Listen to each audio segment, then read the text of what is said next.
Hello, everyone. This is Talk for Glory, episode 236.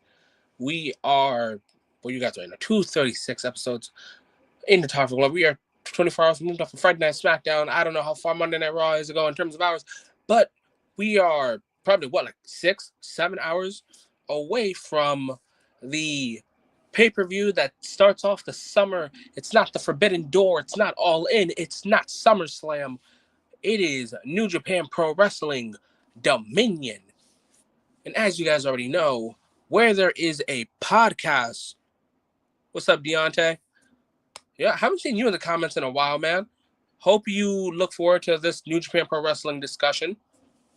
But back to what I was saying, guys, as you guys already know, where there's a podcast, where there is wrestling, there is Talk for Glory. So before I even dive headfirst into Dominion, which is honestly one of the most fun summer Kickstarters that wrestling has to offer us, introductions are always a must. I'm Enigma V4. This is episode 236. This is New Japan Pro Wrestling, Shinihon Pro Wrestling, Dominion predictions. Well, then, even if it's for a bit or it's for a long time, Deontay, I hope you walk away learning a little bit more about New Japan Pro Wrestling, my man. So, guys, as you guys already know, when it comes to some podcast episodes, Top 4 likes to do it their own special way. So I'll let you guys know now that this is a Champions cover. So if there ain't a belt on the line, I ain't talking about it. So to start us off, for the IWGP Junior Heavyweight Tag Team Championships, it is Wato and Yo, defending champions, versus House of Tortures, Yoshinobu Kanemaru, and Sho. And in case you guys forgot, no, House of Torture is no longer a part of Bullet Club. So keep that in mind, guys. You know, the build-up to this tag team match is quite interesting. It's pretty black and white. It's basically the follow-up to Best Super Juniors. And kind of thinking about it, you would have thought, I think some people at least, were thinking that Kanemaru was going to team with Hiromu. Maybe that'd be a possibility. But no, here we have Sho, the quote-unquote murder weapon, which we really got to change that name. And we have well, I know a lot of you guys like to call him the Unk of the junior division, but Kanemaru, he is probably one of the better junior heavyweights that have gone throughout history. And then there's Wato, and I'm not calling him Master yet because he has not earned the title for Master Wato. And then tag team competitor specialist, Yo. You know, during Best Super Juniors predictions, when I spoke about it with Tommy, BTBC, we talked about Yo and how it's hard to take him serious in a singles environment because after any singles situation, he's not too far from the tag titles. And this is actually what happened. You know, Best Super Juniors has come and gone. He was in the finals, and now he's defending the tag titles. But honestly, one day, it's going to happen. I believe it. One day, we're going to have Yo and El Desperado versus Kanemaru and Sho, the junior tag team feud rivalry that carried the 2010s, well, mid-2010s, of Chaos versus Suzuki Gun. The cards will be flipped. Sides will be opposite of each other. And instead of it going full circle, it'll just be going in reverse. But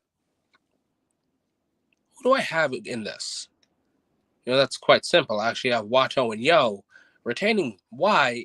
And that's why is because I see Kanemaru, well, yeah, more so Kanemaru, less so Sho, way better as a singles competitor. Like, give me Kanemaru versus, like, Ishimori versus Akira versus Ninja Mac. Let's see, who else has really caught my eye? When Doki gets back, you can run Kanemaru versus Doki. Like, I genuinely think that one of these days, Kanemaru probably will win the junior title. And that's mainly my reason why I don't think he'll be winning here as well. But we're not done talking about tag titles because next we are transitioning to the IWGP Heavyweight Tag Team Championships. It is representing United Empire, the defending champions, and also crowns up, guys. It is defending champions Callum Newman and the hero, the protector, the GOAT, the only Khan that matters, the GOAT Okan, versus representing Hantai. I don't know what the hell these guys are left of. Both of these guys' faction got absorbed into Hantai, but it is a team of Taichi and representing the conglomeration Tomohiro Ishii, the heavy hitting, so cold motherfucker, Stone Pitbull Tomohiro Ishii. Now, as much as I dog on Callum Newman, and as much as I believe that he is undeserving of a majority of spots he is in the tag division now. And I just want to say this. Let's acknowledge this before we even move forward. The Great Okan is the tag team specialist of the United Empire, and I love that. When it comes to the tag team championships, it is Great Okan and insert whoever. Now, does that mean Great Okan can team with anyone from the United Empire? Or does that mean the United Empire are just on that same page at all times, featuring the Great Okan? And whichever one that means, just know that today, tomorrow, next week, next year, when the United Empire has gold, it'll always start with the Great Okan and insert whichever member. But due to the fact that Taichi and Ishii barely have any tag team chemistry together, and Ishii's kind of too busy conglomerating, I don't see them winning. And who knows? I, for one, was the type of person to say Callum Newman should have started in the junior division. That didn't happen. But who knows? Maybe as he grows, he becomes a star starting off in the tag team division. And if Great Okan is the leader, the coach, the general, whatever you may see fit, then I can imagine Great Okan being the one to lead Callum into greatness. But that is still why I have the United Empire retaining the IWGP Heavyweight Tag Team Championships. Next, I was debating whether this should be third or co-main event, but I've finally made my decision. Next is for the IWGP Global Heavyweight Championship. It is former LIJ member Yota Tsuji versus Bullet Club War Dog, Death Rider. Yeah, I don't know. I don't know what's he in. I don't know who's he affiliated with.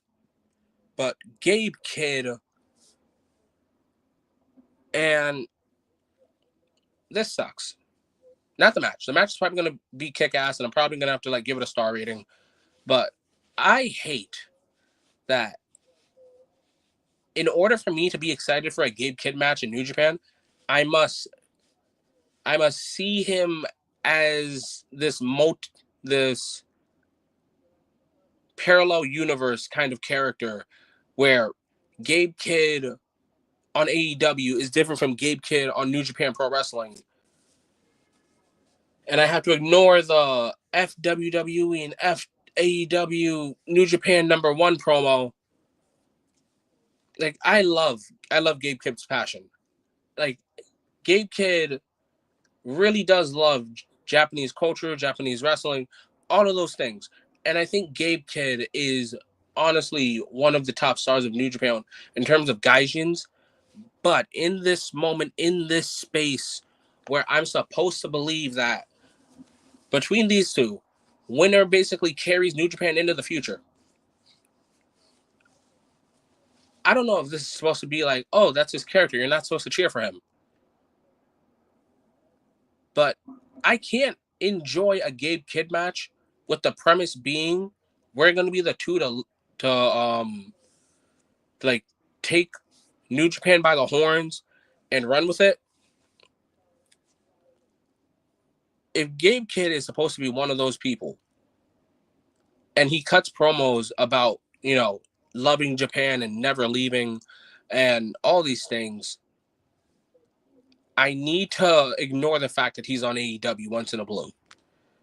And it is not even that, a New Japan guy is on AEW with the whole Death Rider storyline. It's that it's Gabe Kidd. If you wanted someone from Bullet Club, War Dogs, Clark Connors was an option. Drilla Maloney was an option.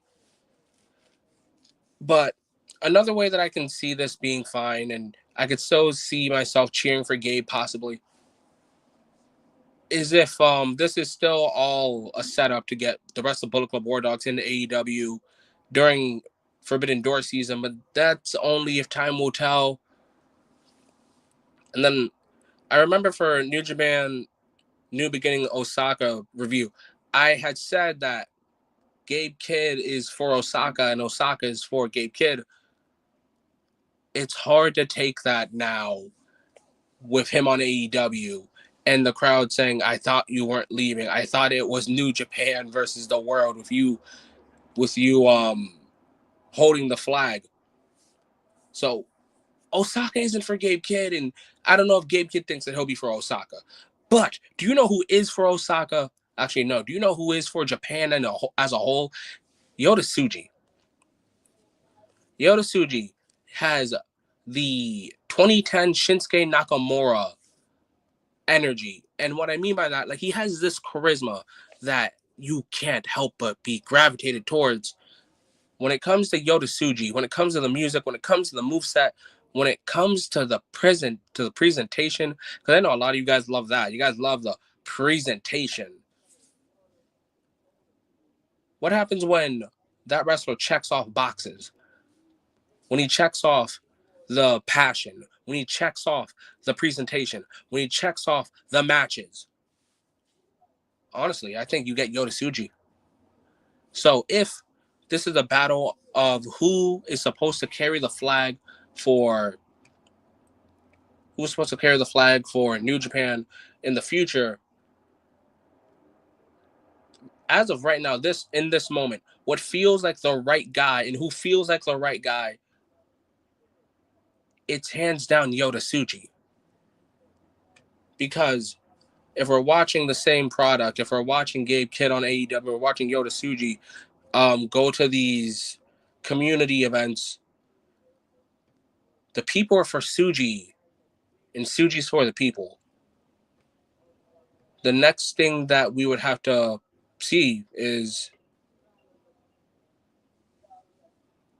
Yota Tsuji the champion? That's the big question. And I'm looking forward to who Yota Tsuji will become in the nearby future.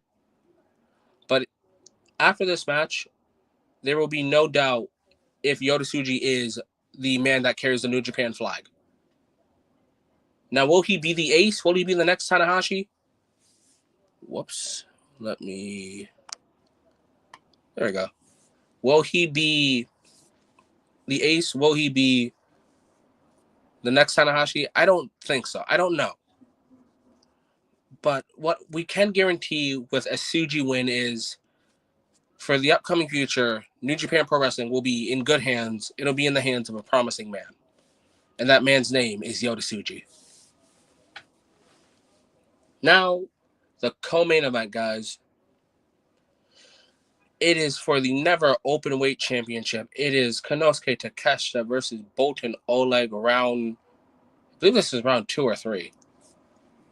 No, it's 2. It's 2. But in case you guys forgot, that match was fucking awesome. I was all over the place when I talked about that match. I was all for Konosuke Takeshita versus Boltin Oleg. Also, I can't freaking pronounce his name right. Someone says it's Boltin Oleg. Someone else says it's Oleg Boltin. What I do know is this guy is solid. this guy can go. And Konosuke Takeshita, he might be Tar for Glory Superstar of the Year. He might just be. But little announcement that was said in the Discord, so plugging that in real quick. But I'll let you guys know after. But this match, when I tell you, just chill, just straight forearm slaps from The Rock, because my God, am I ready for this match that is coming our way. We have two matches in wrestling that are just absolute tornadoes on the way. One is Boltin Oleg versus Konosuke Takeshita, and the other is Sari versus Shuri from Stardom. So please be on the lookout for these two matches. And the best part is, the way I'm talking, sounds like I'm talking about the world title, but no, it is the Never title, and what I like to personally call the Anyone Can Get It Championship. And by that, I don't mean, everyone can win it. I mean, if you want this title, fight like your life is at stake. Because that is exactly what Boltin Oleg versus Konosuke Takeshita exactly is. Is Boltin Oleg one of the top gaijins of the future? Maybe he is. But he faces the Alpha today. Well, not today. Well, tomorrow. Or tonight. Time zones are weird, guys. As always. But Konosuke Takeshita, the Alpha. If he's not kicking ass in AEW, he's probably kicking ass in New Japan. If he's not kicking ass in New Japan Pro Wrestling, he's probably kicking ass in DDT. And as he does these things, he's racking up votes from either Tar for Glory or somewhere that has bad takes and probably better conversations. Just remember, guys, Konosuke Takeshita is someone that is definitely, absolutely in the talks. Now, is he in the talks for Superstar of the Year? Maybe. But is he never open weight champion bound? Yes, because I believe Konosuke Takeshita will continue his reign of dominance with the never open weight championship. Who knows? He might be walking into the G1 with that thing. Also, before I even dive into the main event, the G1 has been announced. Now we're just waiting for brackets, and then you guys will be waiting for predictions, because again, where there's a podcast, especially where there's a tournament, there's talk for glory, and yes, there will be guests.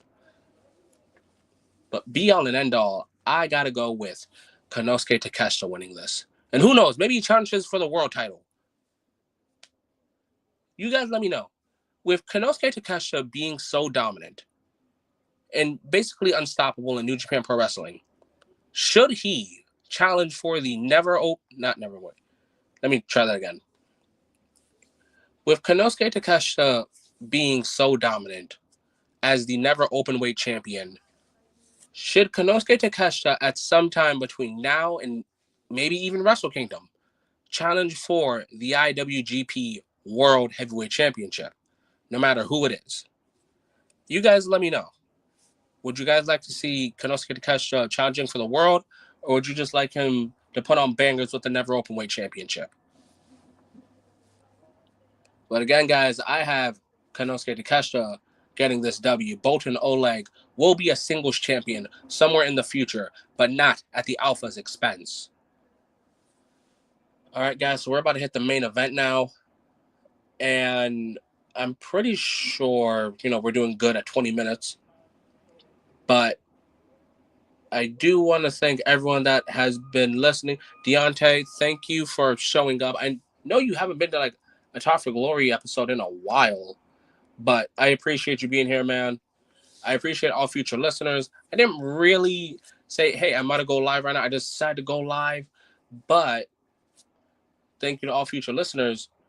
So future listeners, old listeners, new listeners, here at Talk for Glory, some of our viewers have memorized it, but when we're about to hit the main event, we do one of the most important things, and that is to follow the socials.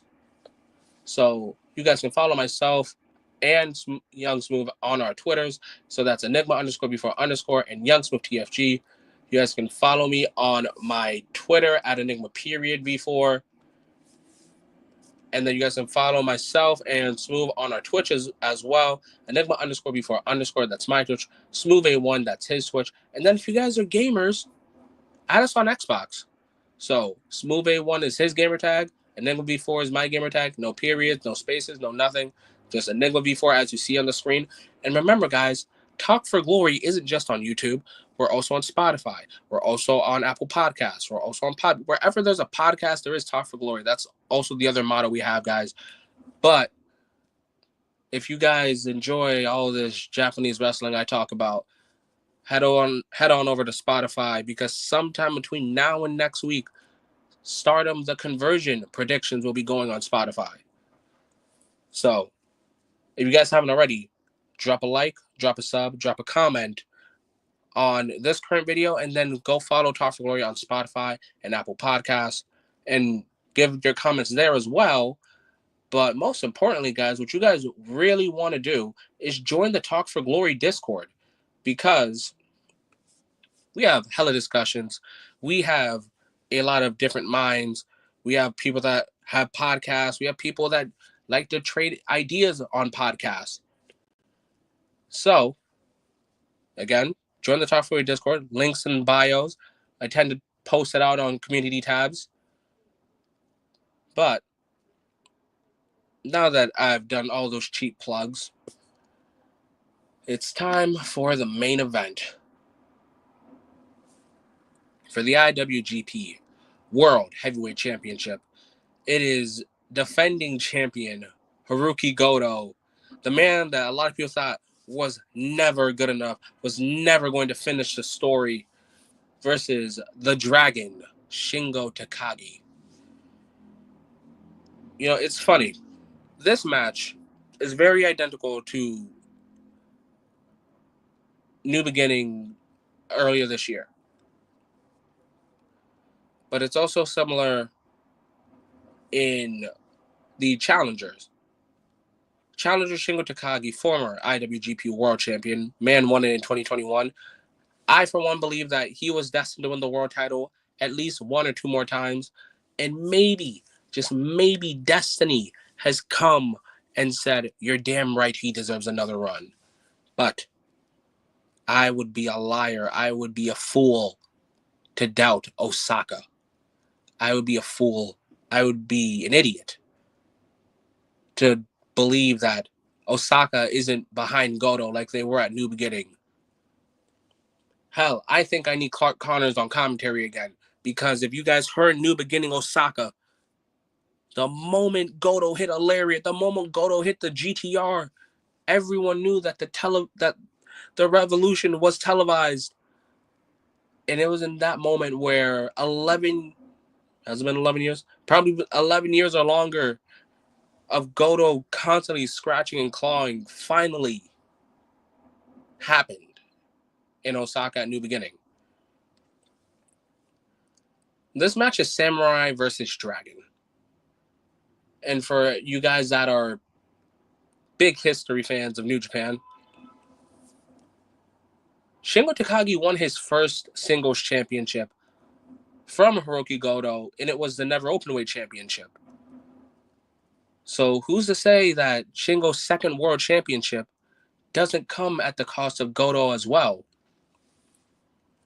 And because Dominion is the Kickstarter to SummerSlam and the Forbidden Door, it's basically the pay-per-view of the summer, the start of summer.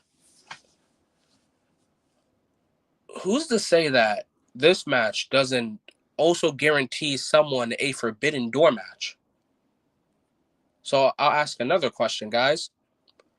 If Hirooki Goto retains at Dominion, who should he face at Forbidden Door representing AEW? And if Shingo Takagi is our new IWGP World Heavyweight Champion, who should he defend the IWGP World title against representing AEW at Forbidden Door? Now, as much as I'm looking forward to the future and I'm looking back into the past, we need an answer here in the present. Does fighting spirit prevail?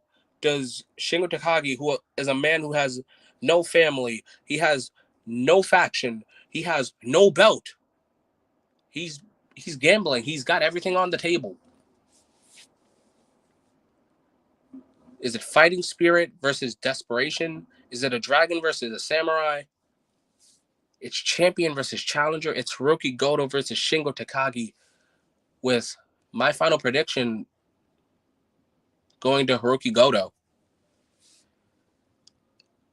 As much as I really want Shingo to be world champion one more time, it took so long for Goto to get this, and I don't see him giving it up so easy. He is only one defense in. No, he's two defenses in. One beating Callum Newman, and another one being a Time Limit Dragon Zack Sabre Jr. Honestly, I thought this would turn into a triple threat match, but hey, I'm wrong. Who knows? Maybe the winner of this faces Zack. All I know is the world title scene is looking interesting, and we're halfway throughout the year. So it's anyone's ball game on who can become possibly Top for Glory Superstar of the Year. Who knows? Maybe it might be Goto. Maybe it might be Shingo. Maybe it might be someone else. But that thing I was holding earlier, I have created a Google Doc to see other people's opinions on the Top for Glory Awards. I'll drop down the link in the community tabs, and it should be in the bio. No, it's not our bio. It should be in our description of this video as well. But guys, make sure you guys vote on the Top for Glory Awards.